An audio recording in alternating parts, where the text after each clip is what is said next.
Jadi memang jalan ini saya tempuh dengan segala resikonya, dengan segala konsekuensinya, dengan kesadaran. Kita berteman, tapi kalian milih jalan yang berbeda nggak ada masalah gitu. Jadi sepanjang Anda tidak mengganggu hidup saya akan tidak akan mengganggu hidup Anda. Diskusi tentang bangsa, diskusi tentang republik ini mau dibawa kemana, agenda-agenda apa yang belum selesai, itu semakin tidak banyak kawan yang tertarik.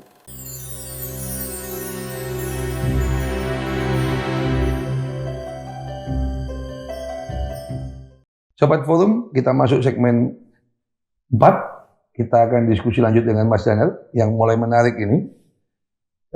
Nilai tadi dalam bahasa menjaga mimpi bersama tadi. Cuma bukan mimpi bahasa ini mimpi yang bernilai. Jadi Anda mengatakan orang tetap mampu menjaga itu. Nah, apa yang menurut Anda membuat orang mampu menjaga dan tidak mampu menjaga? Kalau ini penilaian subjektif ya, tentu saja. Ya. Pilihan jadi manusia. Karena dia lupa atau karena dia mengabaikan? Bagi saya sesimpel Anda mau milih jadi manusia merdeka atau tidak. Hanya simpel itu. Ketika dia memilih merdeka, dia mampu menjaga nilai. Iya. Artinya kalau apa korelasi kemerdekaan dengan nilai tadi? Karena dengan kemerdekaan itu kita masih bisa menjaga apa yang menurut kita benar. Misalnya bisa kasih contoh konkret nggak? Misalnya gini, saya bergabung dengan katakanlah ya satu unit kekuasaan gitu katakanlah ya. Oh ya, Anda pernah di unit kekuasaan juga ya? Ya sebentar lah. Oh sebentar. Tapi boleh dong ceritain itu. Iya. Nah cuma begitu saya ngerasa nggak nyaman satu, yang kedua saya ngerasa dengan lembaga sebesar ini saya nggak bisa ngasih kontribusi apa-apa karena situasinya memang tidak memungkinkan. Saya milih keluar aja. Oke. Sesimpel itu. Itu manusia merdeka? Iya, itu menurut saya. Iya, karena nilai Anda nggak cocok, ya. Anda keluar. Betul. Itu korelasi antara manusia merdeka dengan menjaga nilai tadi? Betul. Oke. Tapi bagaimana kalau ada, waktu itu Anda berkeluarga nggak? Berkeluarga. Lalu konsekuensinya apa? Gini, perjalanan hidup saya itu, saya kemudian diyakinkan dengan... Atau ada punya tabungan banyak sehingga Anda nggak takut? Atau gimana? Enggak. Coba jelasin. Ya kalau ini udah transenden ya. Oke. Jadi saya cuma percaya bahwa Tuhan Yang Maha Kuasa itu Maha Pemberi Rezeki. Nah, salah satu jalan untuk mendownload gitu ya, rezeki itu ya kita punya skill. Oke. Jadi kalau kita punya skill, kita akan dihargai siapa kita, bukan dari mana kita. Saya title ini ke Anda karena banyak teman yang bahasan seperti itu. Termasuk misalnya excuse-nya, saya masih siap, cuma kan istri saya nggak siap, anak saya nggak siap. Anda ngalami itu nggak? Alhamdulillahnya enggak ya. Enggak. Karena fase... Karena istri Anda juga aktivis atau apa? Bukan juga. Justru atau Anda cekoi, Anda ideologisasi itu. Enggak lah. Ya yang pasti diskusi lah ya. Okay. Diskusi, dialog. Yalah. Dan memang fase di mana pacaran dulu di ujung studi, di ujung masa studi di kampus, itu kan fase reformasi ya. Jadi mulai sebelum pendudukan DPR gitu. Situasinya memang mengharuskan dia paham bahwa pacarnya saat itu adalah ya orang yang memang bukan milik dia gitu. Kan gini Pak Dasana, ketika proses itu kan jadi heroik karena Soeharto tumbang. Ternyata enggak. Hah? Ternyata enggak. Tapi kan setelah itu kan nggak heroik lagi kalau kehidupannya jadi sulit. Nah itu yang kemudian menurut saya di mana skill kita itu sangat berharga. Oh, jadi Anda mengatakan kemerdekaan tadi dengan Anda mempertahankan prinsip nilai ditambah skill, Anda tetap survive. Betul. Kasarnya gini lah, kenapa sih kita takut nggak makan gitu? Ya kan? Ya. Analoginya kan selalu kita dengar dari orang tua dulu adalah ayam aja hanya dengan 2 kaki 1 paruh dia makan. Gitu. Terus kalau kita refleksikan ke belakang, kita dulu nggak punya apa-apa, Sen. Ya. Kenapa kita takut kehilangan? Cuma kan orang bilang gini, dulu ketika kita demo itu nothing to lose. Begitu kita punya something, kita something to lose. Itu persoalan. Itu dia yang saya bilang tadi. Oh, okay. Kalau dulu kita nggak punya apa-apa, kenapa sekarang kita takut kehilangan? Kan Kan gitu. Mertua bagaimana mertua? Mertua alhamdulillah nggak ada masalah. Ikhlas Ya atau ketipu? enggak juga. Oh enggak juga. Kalau ketipu enggak. Cuma beliau berdua taunya saya kerja di media gitu ya. Oke. Jadi Enggak, lebih- ketika dia tahu mantunya kerja di unit kekuasaan tadi, kan bangga kan?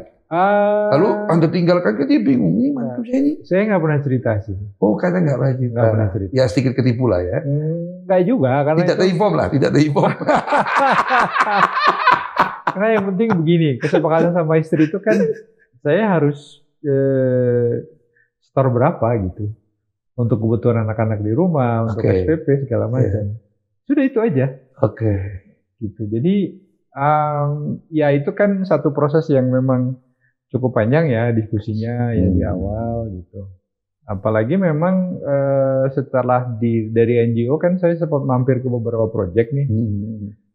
Dan itu kan memang durasinya nggak panjang ya. Ya. Paling panjang kan 5 tahun. Project basis ya. Iya. Gitu. Jadi istri saya di rumah juga sudah terbiasa dengan Sudah terbiasa untuk perpindahan seperti itu. perpindahan dengan cepat. Ya, tapi keputusan untuk saya tidak berkantor itu sebetulnya pasca COVID.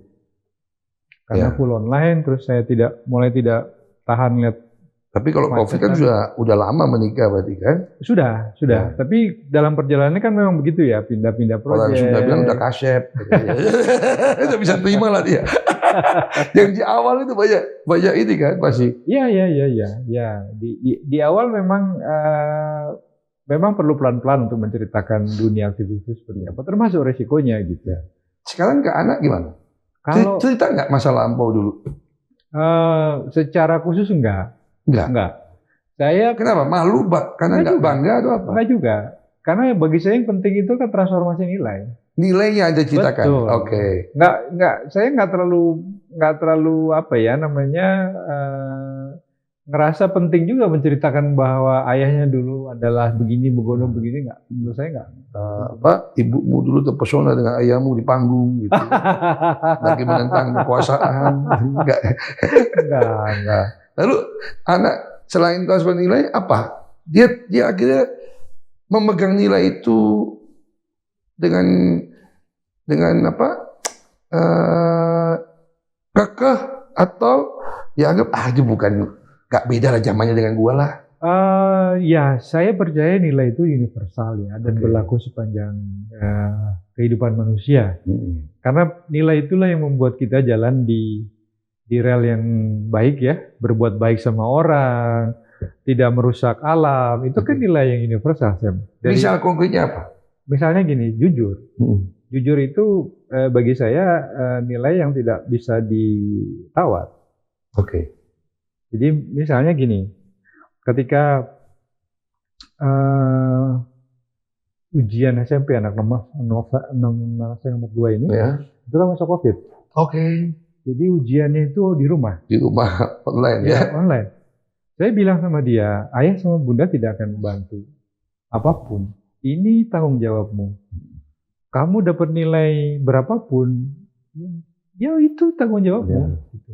Jadi ya sudah, your call. Dan yang kedua, saya kan sejak anak saya SD masuk sekolah, saya nggak pernah tanya nilai saya. Kamu dapat nilai berapa hari ini nggak? Yang saya tanya cuma satu, are you happy today at school? Wah, kita sama ya. Karena saya punya kepercayaan kalau anak kita bahagia, dia jadi anak baik. Sesimpel itu. Betul. Itu betul. Dan ternyata ketika anak saya mulai besar ya, SMP, beranjak SMA, dia mulai cerita situasi teman-temannya, itu memang banyak yang stres di sekolah. Karena tuntutan Betul, dan di rumah juga karena tuntutan nilai. dan justru tidak membuat mereka berprestasi. Betul. Ya. Nah, yang kedua itu adalah soal kejujuran itu jangan pernah nyontek. Ya. Itu mungkin simpel ya, tapi itu bagi sangat saya berarti. ya. Bagi saya ya. Tapi ceritain dong yang dengan anak pertama. Anda kan tadi sempat di sesi segmen keberapa itu Anda sampai tidak percaya pada pendidikan Indonesia.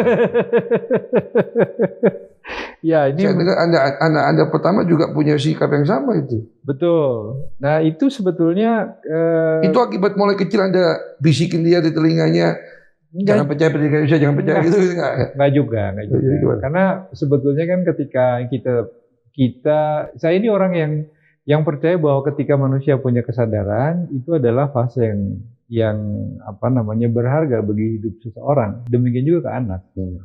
Jadi saya tidak pernah katakanlah indoktrinasi gitu ya, nak baca buku, enggak. Saya nggak pernah nyetir anak saya harus ke sini ke sana, saya enggak. Karena bagaimana transfernya? Kayaknya karena dialog di rumah ya. Obrolan-obrolan sama istri ketika ditanya terhadap satu situasi, kemudian di meja makan, atau katakanlah dalam perjalanan ketika di mobil, itu tanpa kita sadari itu direkam, gitu. Artinya ini juga sharing ke teman-teman kita ya, bahwa ya berumah tangga itu seperti kita beraktivitas di kampus dulu, harus punya waktu. Betul.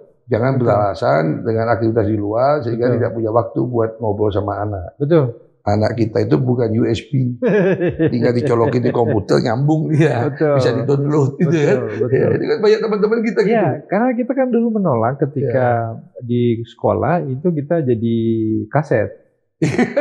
Ketika ujian diputar ulang kan? Kan kita tolak itu. Maksudnya kita mau berlakukan ke anak. Supaya nggak kelihatan tua gitu. Kita ngomong USB. Oh iya, benar. Kita dibilang boomer. Iya. Atau hard disk lah ya. Iya, hard disk lah. Buat nyimpen cloud. Betul. Oke, kita masuk segmen berikutnya. Lalu Adi kemarin, Adi Armando mengkritik di Twitter ya soal politik rasa pelajar itu ada di Jogja. Saya bilang, nah, saya lagi coba menggugat ya. Jangan-jangan karena kita sekolah tinggi, kita tidak terpelajar, kita tidak terdidik. Melihat realitas parlemen yang demikian tertutup, itu bagi saya kemunduran yang luar biasa. Jadi ngapain kita sekolah kalau hanya kita membuat kita tercerabut?